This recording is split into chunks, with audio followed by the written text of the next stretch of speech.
प्रणाम ऋषिवर, आपका स्वागत है। पधारिए।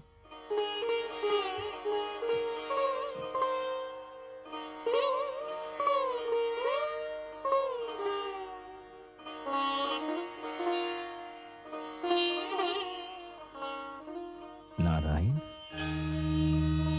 प्रणाम देवी।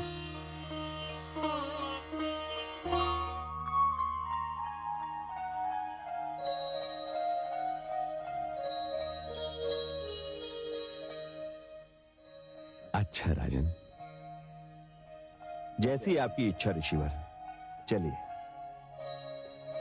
नारायण नारायण।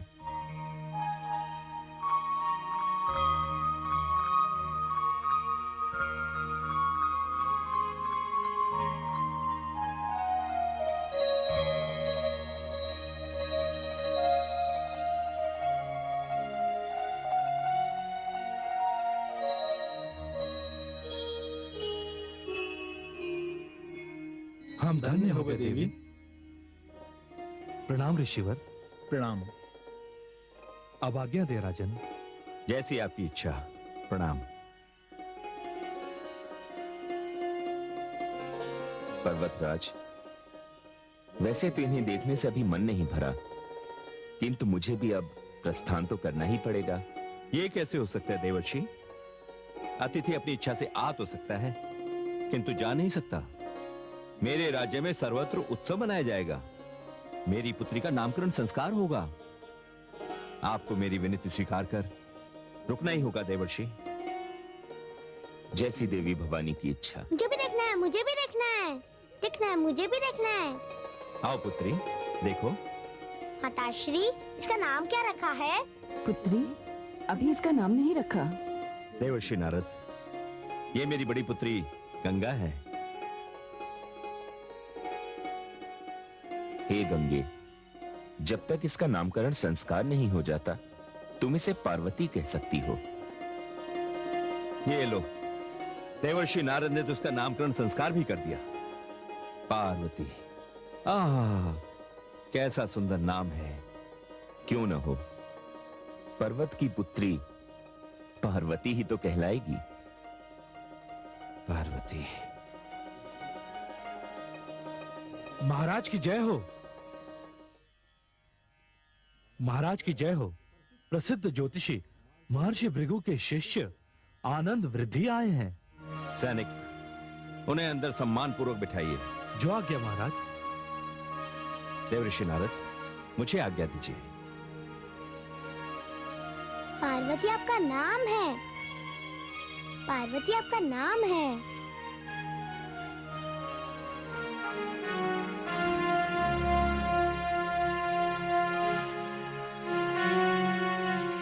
ब्राह्मण देव, प्रणाम स्वीकार कीजिए। आयुष्मान भव राजन, विराजिए। ब्राह्मण देव, आप तो भली भांति जानते हैं कि मेरे घर कन्या रत्न ने जन्म लिया है। मैं अपनी कन्या का भविष्य जानने के लिए अति उत्सुक हूं। शुक्ल पक्ष द्वादशी के दिन ठीक मध्याह्न काल में कन्या ने जन्म लिया है महाराज। बस बस महाराज, मेरे लिए इतना जानना ही पर्याप्त है। ओम। आहा, आहा महाराज, कन्या ने क्या शुभ घड़ी में जन्म लिया है। चंद्रमा की स्थिति। क्या बात है महाराज, आप चंद्रमा की बात करते करते अचानक चुप क्यों हो गए? नहीं नहीं महाराज, मैं चुप नहीं हुआ। मैं तो ये कहना चाह रहा था कि चंद्रमा सारे सौभाग्य के साथ आपके घर में आया है। कन्या के नक्षत्र प्रबल है, ग्रहों की स्थिति भी मंगलमय है। किंतु क्षमा करें महाराज, मुझे जन्म पत्रिका बनाने के लिए थोड़ा समय चाहिए। हे आनंद वृद्धि, आप जितना चाहे समय लीजिए, किंतु उसकी जन्म पत्रिका संपूर्ण होनी चाहिए। हाँ महाराज, जन्म पत्रिका के विषय में मैं आपसे क्या कहूँ। यूं समझिए कि आपके घर में साक्षात स्वयं भवानी ने जन्म लिया। सचमुच भूदेव? जी महाराज। महाराज, अब आज्ञा दीजिए, मैं 2 दिन के पश्चात जन्म पत्रिका लेकर स्वयं उपस्थित हो जाऊंगा। बहुत बहुत धन्यवाद ब्राह्मण देव। आयुष्मान भव। चलो शिष्य।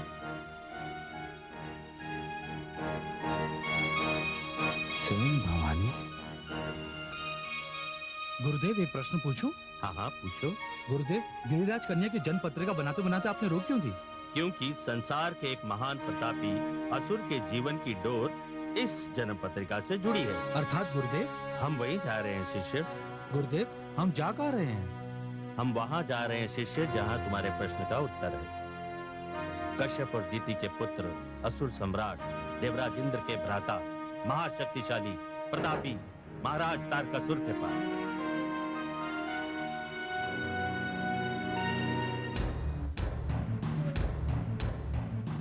असुरलोक नरेश, महाशक्तिशाली प्रचंड प्रतापी वज्रांग पुत्र महाराज तारकासुर पधार रहे हैं।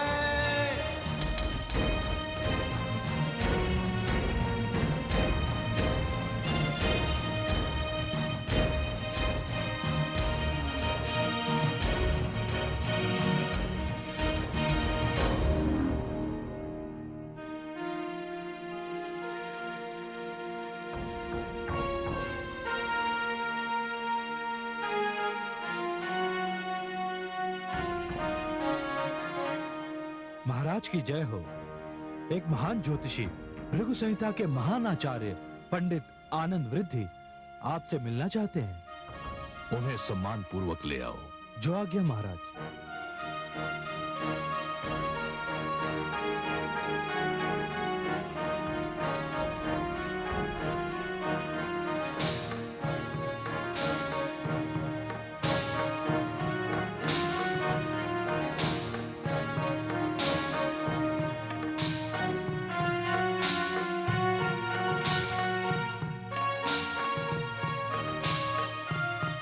प्रणाम विप्रदेव। आयुष्मान भव। कहिए ब्राह्मण देव, नियम के अनुसार तो आपको असुरों के पास नहीं, देवताओं के पास जाना चाहिए। महाराज, मैं एक ज्योतिषी हूँ और नियम के अनुसार मुझे जहाँ आना चाहिए मैं वहीं आया हूँ। तो यहाँ आने का कोई विशेष कारण होगा? आपका कथन सत्य है महाराज। क्या कारण है? महाराज, कल मैं पर्वतराज हिमालय की नवजात कन्या की जन्म पत्रिका बना रहा था। मैंने जन्म कुंडली में स्पष्ट देखा कि पर्वतराज की एक कन्या आपका काल बनकर अवतरित हुई है। अर्थात महाराज, ये कन्या आपकी मृत्यु का कारण बन सकती है। आप ज्योतिषी हैं, इसलिए आपका सम्मान करते हैं हम। कदाचित आप महाराज तारकासुर के प्रताप से परिचित नहीं है। मैं जानता हूँ महामंत्री, भली भांति जानता हूँ। महाराज तारकासुर की महिमा के आगे मैं नतमस्तक हूँ। उनकी वीरता, उनकी नीतियों का मैं प्रशंसक हूँ। इसीलिए तो उन्हें काल से बचाने के लिए मैं यहाँ आया हूँ। ये मैं नहीं, मेरी ज्योतिष विद्या कह रही है। ज्योतिषाचार्य जी, मैं आपके इन वचनों पर तनिक भी विश्वास नहीं करता। कहते हैं भाग्य को रचने वाला ब्रह्मा होता है, फिर आप ब्रह्मा का लेख कैसे पढ़ सकते हैं जो हर किसी के मस्तक पर किसी अदृश्य भाषा में लिखा होता है? क्षमा कीजिए महाराज, इसी विद्या को तो ज्योतिष विद्या कहते हैं और मुझे अपने ज्ञान पर पूर्ण विश्वास है। किंतु मैं विश्वास नहीं करता। क्या आप मुझे कोई प्रमाण दे सकते हैं जिससे मैं आपकी इस बात पर विश्वास कर सकूं? अवश्य महाराज। पर इतना ध्यान रखना ब्राह्मण देव कि यदि आप मुझे विश्वास नहीं दिला सके तो इसका परिणाम मृत्युदंड भी हो सकता है। मुझे स्वीकार है महाराज। तो दीजिए प्रमाण। तो सुनिए महाराज, मैं अपने ज्योतिष ज्ञान के आधार पर आपको वो बात बताने जा रहा हूँ जिसे केवल आप जानते हैं और कोई नहीं।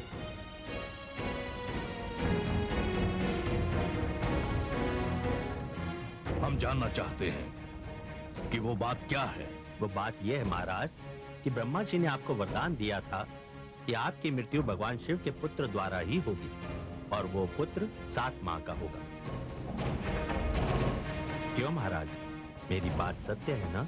हाँ ब्राह्मण देवता, ये बिल्कुल सत्य है। आपके प्रति मेरे मुख से जो भी शब्द निकले हैं उसके लिए मैं क्षमा चाहता हूं। आप सचमुच विद्वान हैं, महान ज्योतिषी हैं। आपने जो कुछ भी कहा वो अक्षरशः सत्य है। ब्रह्मा जी ने मुझे यही वरदान दिया है कि शिव का 7 मास का पुत्र ही मुझे मार सकता है, किंतु सारा संसार यह भी जानता है कि सती के आत्मदाह के पश्चात भगवान शिव जिस प्रकार समाधि में लीन है, उन्हें इस स्थिति से बाहर निकालकर फिर से सांसारिक बनाना कठिन ही नहीं, असंभव है। और भगवान शिव के पुत्र तभी होगा ना जब वो पुनः विवाह करेंगे। महाराज, मेरा ज्योतिष ज्ञान ये कहता है कि पर्वतराज की पुत्री पार्वती ही भगवान शिव को इस स्थिति से बाहर लाएगी और उन्हें सांसारिक आकर्षण की प्रेरणा देगी। पर्वतराज की यही पुत्री भगवान शिव की अर्धांगिनी बनेगी और इन्हीं का ही पुत्र। बस बस ब्राह्मण देवता, आप क्या चाहते हैं कि मैं इतना महान वीर पराक्रमी सम्राट तारकासुर स्वयं जाकर उस नवजात नन्ही सी बालिका का अपने हाथों से वध कर दूं? महाराज, जब तक आपके लिए प्राण न्यौछावर करने वाला आपका यह सेवक उपस्थित है, तब तक आपको किसी प्रकार का कष्ट उठाने की कोई आवश्यकता नहीं है। आप मुझे आज्ञा दीजिए महाराज। वो नन्ही बालिका मुझे देखते ही भय से अपने प्राण त्याग देगी। मेरा नाम अंधक है, अंधक। मुझे देखते ही लोग अंधे हो जाते हैं। ठीक है अंधक, तुम जाओ और उस बालिका को समाप्त कर दो और आनंद वृद्धि की इस चिंता को सदैव के लिए समाप्त कर दो। जो आज्ञा महाराज।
कौन है तू?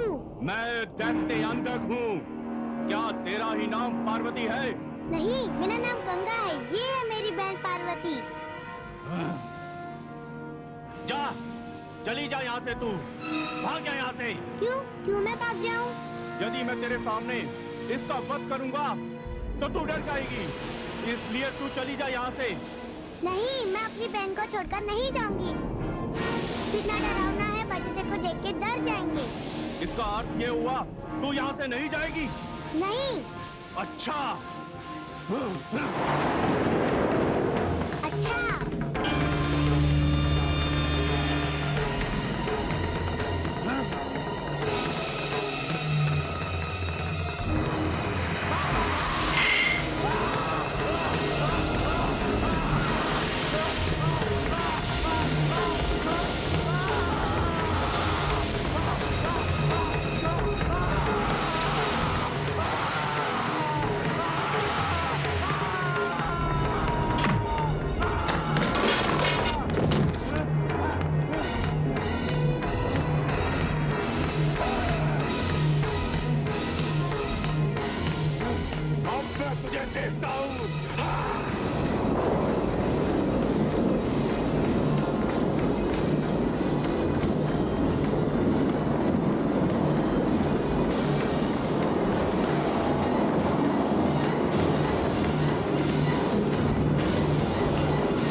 शक्तिशाली प्रचंड प्रतापी वज्रांग पुत्र महाराज तारकासुर पधार रहे हैं।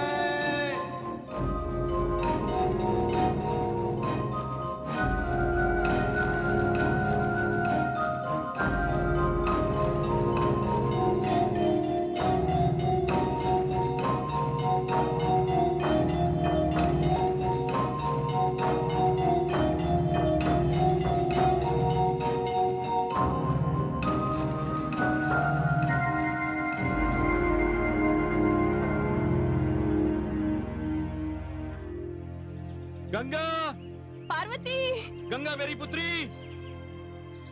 पार्वती। गंगा, गंगा, गंगा मेरी पुत्री, तू ठीक तो है? हाँ पिताश्री, पुत्री, वो राक्षस कहाँ है? वो राक्षस था, वो तो डर के भाग गया। भाग गया? किसके डर से? मेरे डर से पिताश्री। तुम्हारे डर से राक्षस भाग गया? हाँ पिताश्री।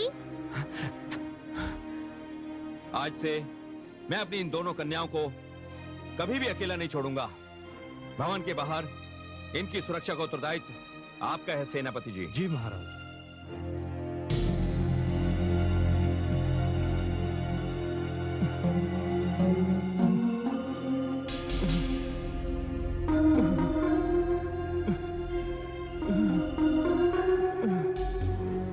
प्रणाम महाराज। ये क्या हुआ अंधक? उस कन्या का वध करने में तुम्हें कितनी चोटें आई अंधक? नहीं सेनापति जी, उस कन्या तक तो मैं पहुंच ही नहीं सका। क्या? हाँ सेनापति जी, उस कन्या के पालने के पास उसकी बड़ी बहन गंगा खड़ी थी। जब मैं उस कन्या का वध करने आगे बढ़ा तो पहले मुझे गंगा का सामना करना पड़ा और उसने मेरी सारी मायावी शक्तियों को समाप्त कर दिया महाराज। ये तुम क्या कह रहे हो अंधक? हाँ मैं सत्य कह रहा हूँ महाराज। वो मेरी ओर आगे बढ़ी तो ऐसा लगा जैसे कोई महासमुद्र मेरी ओर बढ़ रहा है और उस समुद्र ने मुझे इतनी दूर फेंका कि मैं एक वृक्ष से जा टकराया और आगे की जो दशा है वो आपके सामने है महाराज। नहीं, ये संभव नहीं। अंधक, इस पराजय का विलाप करने से अच्छा था कि यहाँ ना आकर तूने वहीं आत्महत्या कर ली होती। महाराज नहीं, मैं तो जैसे कायर का महाराज नहीं कहलाना चाहता।